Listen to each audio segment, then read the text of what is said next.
Tienes una carpeta donde están los archivos de tu proyecto, o un directorio. Directorio y carpeta son lo mismo. En ese directorio, que se llama en este caso Proyecto 1, tenemos el archivo historia.txt.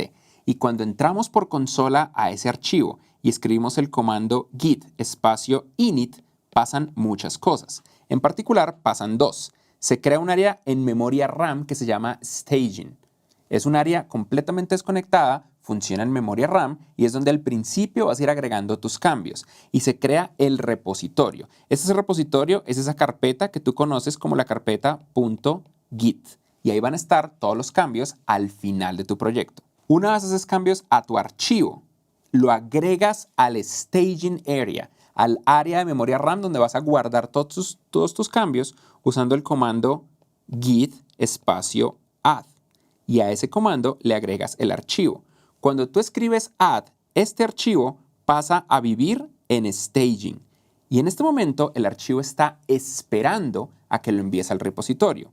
Puedes agregar otros archivos o puedes removerlo usando el comando rm, git espacio rm.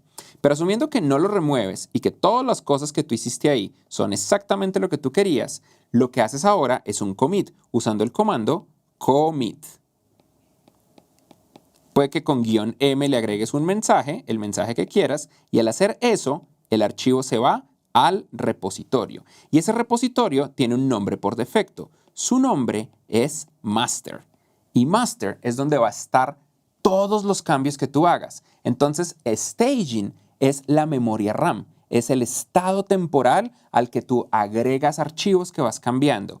Y el repositorio real es el que llegas cuando haces un commit. Por ende, es importante entender los estados del archivo.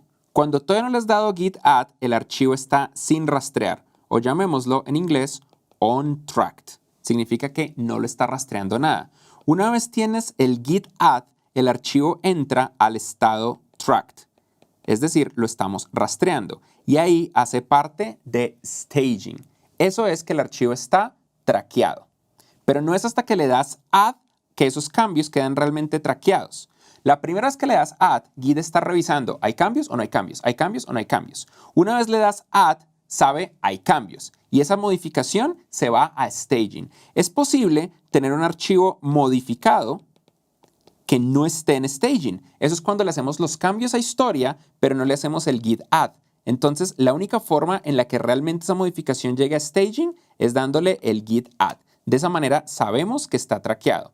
Staging entonces es un área de preparación, es un lugar que tenemos temporal antes de enviar los cambios al repositorio, donde se guardan todas esas modificaciones atómicas. Es cuando le damos commit-m que esos cambios pasan de estar traqueados en staging a estar traqueados en el repositorio. Y ahí es cuando se les agrega una cosa que es como AB32, bla, bla, bla, bla, bla. Esos números largos que son los indicadores del commit. Y ahí es cuando todo el mundo puede ver cuáles fueron los cambios que se hicieron.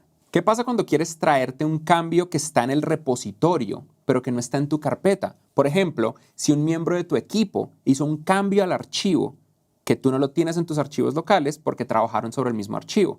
Esto es muy normal. Entonces lo que haces es que vas a esa rama, y ramas ya en un minuto lo vas a entender, pero simplemente vamos a la versión final del repositorio y para traértela a tu carpeta existe un comando llamado checkout.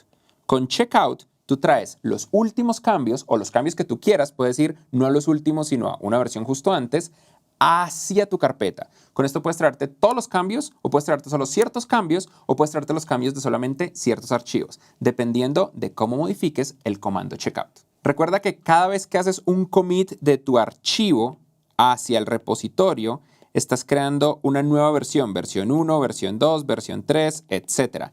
Cada commit es una nueva versión de cambios de tu archivo hacia el repositorio. Y esos números raros que salen ahí en cada uno de los commits es el nombre interno en la base de datos de Git de ese cambio. Pero ¿qué pasa cuando, por ejemplo, quieres lanzar una versión experimental que no necesariamente quieres mandar al repositorio principal? ¿Qué pasa cuando, por ejemplo, quieres crear una rama de desarrollo y luego ahí sí unirla a la rama master? ¿Qué pasa cuando quieres, digamos que tienes el home de un sitio web y una persona va a trabajar en el header y otra persona en el footer? Entonces alguien tiene la rama header y alguien tiene la rama footer y alguien tiene la rama contenido central. Ahí se usan la palabra ramas, que es básicamente romper en pedacitos en diferentes líneas de tiempo tu código y luego volverlas a unir al final. Al principio suena súper difícil, pero honestamente, una vez le tomas práctica, es más fácil de lo que crees. Y es lo que vamos a ver a continuación.